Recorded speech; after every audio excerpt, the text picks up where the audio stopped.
Good morning, dear children. In continuation of the topic that we have been discussing for the past 2 days, that is note making, this is the last video for the topic, that is the note making. It will explain, as you can see on your screen, how we have to create the abbreviations. The first point is acronyms like radar, UNESCO, UNICEF and AIDS. Acronyms are when we take the first letter of each word and then we make one word and pronounce it as one word, I mean to say. That is called an acronym. Then we have Latin symbols like example, etc. That is, IE stands for that is.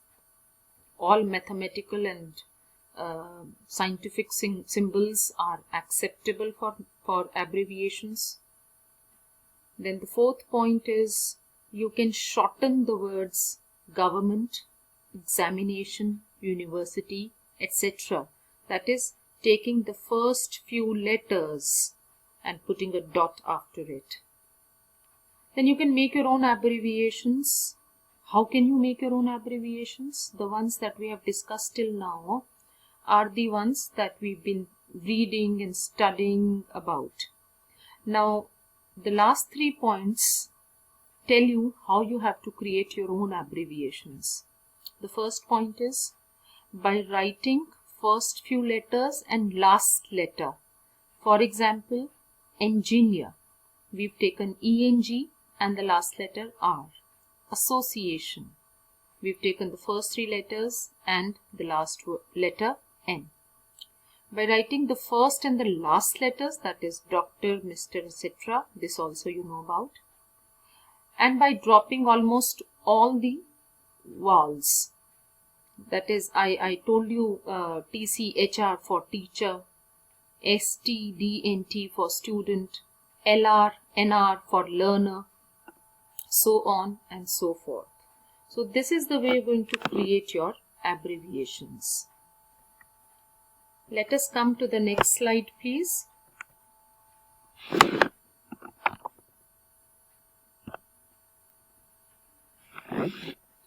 This slide tells you about how we have to go about doing the note making. That is the process, the procedure of making notes.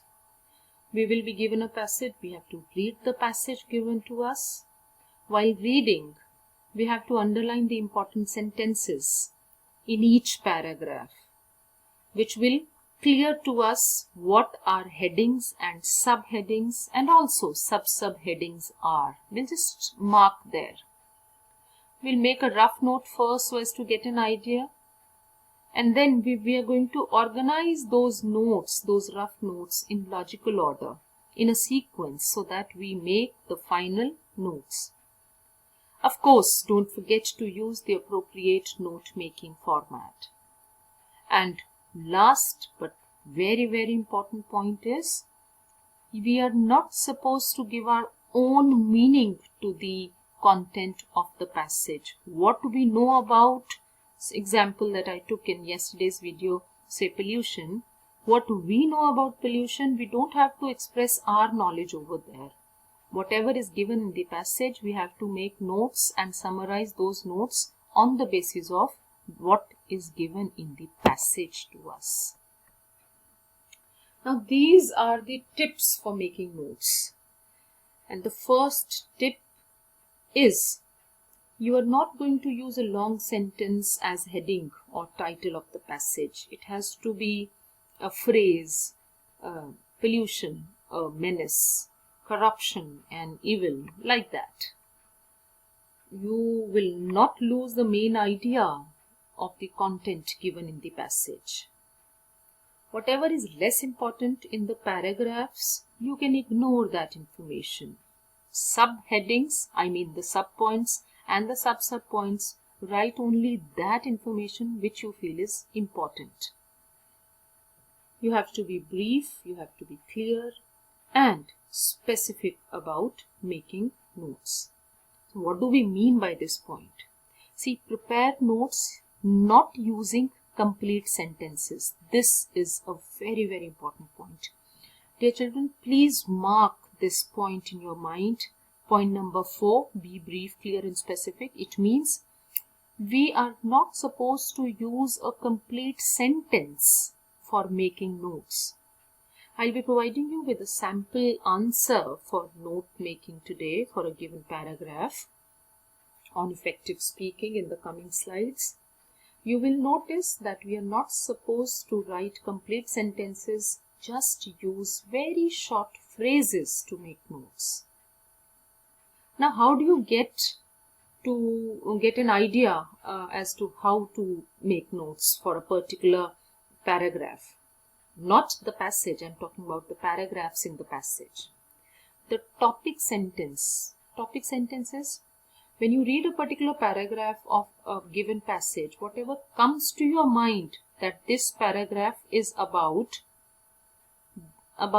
this point, that becomes your topic sentence. What it is about answers your topic sentence. This topic sentence for each paragraph becomes your main point for that paragraph. And so, consequently, the ideas related to it in the paragraph are subpoints.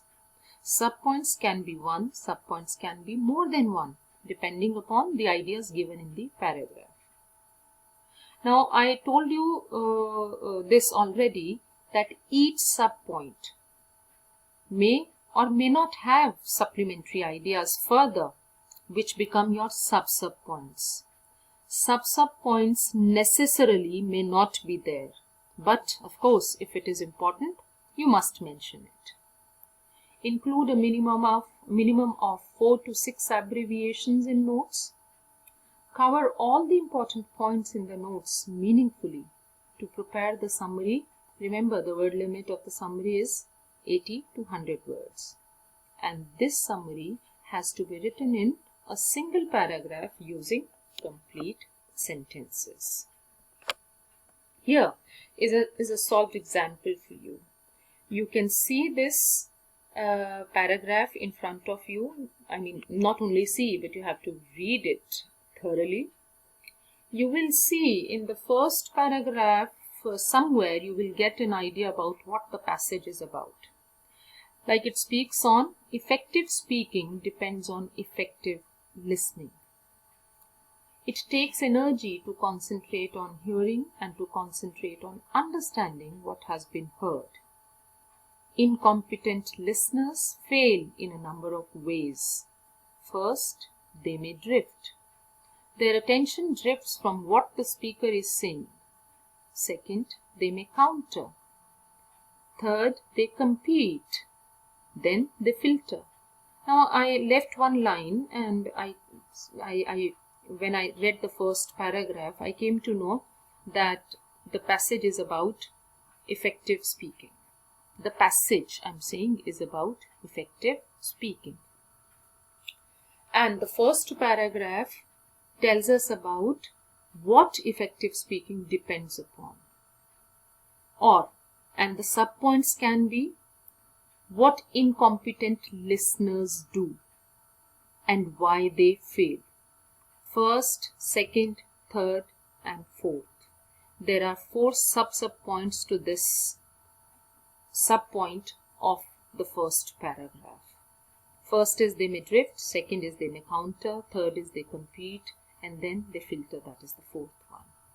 So, and finally you will see that there's 5th point also in the second last line. Finally, they react. So somehow you need to make your notes like this. So, dear children, you are supposed to read the whole passage thoroughly and make notes like this. This is again the passage being continued on the next slide. And the question on the passage comes like this. Part A. On the basis of your reading of the above passage, make notes on it using headings and subheadings. Use recognizable abbreviations wherever necessary. And this question comes for 5 marks. I discussed the marking scheme, that is 1 mark for title, 3 marks for notes, 1 mark for abbreviations, a total of 5 marks. And I come to the previous slide once again. The part B of the question, which is not written here, is write a summary of the passage in around 80 to 100 words, and this part B carries 3 marks. Dear children, you can see here the title I've written in capitals, Art of Effective Speaking. Part A, Notes. And then you can see how the notes are made. I have used the format 1, 1.1, 1.2, 1.3 like this. You may use the format that we've discussed earlier. And you will notice that nowhere the sentence is complete. It is just very few words written in form of phrases. Just pay attention to the second main point where 2.1, 2.2, 2.3 is given, and you may use it. You may use the you may use 2.4 to write they then filter, and 2.5 to write they react. You may do it your own way. There is no fixed expression as to how you make your notes. Different children, different expressions. As many children, as many expression, or as many ways to make notes. So this depends entirely upon your understanding and your expression. After you've finished with the note making, you are supposed to leave a line, and then key to abbreviations is to be written. Remember, it is to be written in a box. Due to some problem, I could not make a box here, so that is not shown, but definitely you're not going to write it this way. You're going to number it and then write it. And then again leave a line and you write down the part B, that is summary. Write a summary of the passage in not more than 80 words using the notes made, and also suggest a suitable title. Title we've already given, but you will write it here again. Title this and summary. This summary you have developed from the notes that you have written, means the important information that you have extracted from the passage. That information that you extracted from the passage in form of notes has to be developed into sentences and written in a single paragraph or summary. Alright dear children, this is all for today. Tomorrow we meet with an assignment on note making. See you tomorrow, class time. Bye-bye.